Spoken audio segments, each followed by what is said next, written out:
আমরা এখন দেখব ইন্দোনেশিয়ান স্পার নেপিয়ার হাইব্রিড ঘাসে একটি ঝোপে কতগুলো ঘাস হয়, কতগুলো ঘাসের গাছ থাকে এবং কি এই ঘাসের ওজনগুলো কত হয় এক ঝোপ থেকেই। আমরা এখন সরাসরি আপনাদেরকে একটি ঝোপ কেটে দেখাবো। আপনারা দেখতে পাচ্ছেন আমাদের ইন্দোনেশিয়ান স্পার নেপিয়ার হাইব্রিড ঘাসের ঝোপটি কাটা আমরা শুরু করলাম।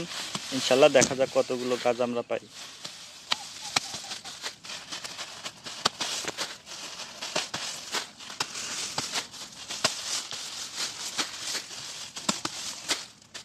দেখতে পাচ্ছেন আমাদের একটি ঝোপের ঘাস কাটা শেষ হয়ে গেছে। আমরা যে ঝোপটি কাটলাম আমরা সেই ঝোপটির কাছে আপনাদেরকে নিয়ে যাচ্ছি। দেখতে পাচ্ছেন এই ঝোপটি থেকে কতগুলো গাছ আমরা কাটলাম। প্রায় এখান থেকে 4 বারের মতো ঘাস সংগ্রহ করা হলো এবার কাটা থেকে।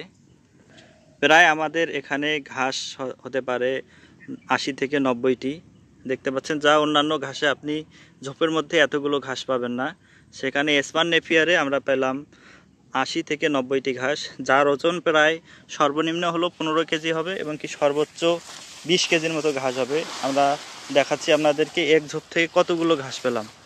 দেখতে পাচ্ছেন এক ঝোপ সমপরিমাণ 1 বোঝা ঘাস, যা আপনার খামারে 2টি গরু অথবা 4টি ছাগলের একদিনের খাবার আপনি যে কাঁচা ঘাসের চাহিদা থাকবে সেটি আপনি এক ঝোপ থেকেই পাবেন, যা অন্যান্য ঘাস থেকে আপনি হয়তো কখনোই পাবেন না। আর সেক্ষেত্রে দেখুন স্পার নেপিয়ার ঘাসে আপনার কী রকম ফলন রয়েছে।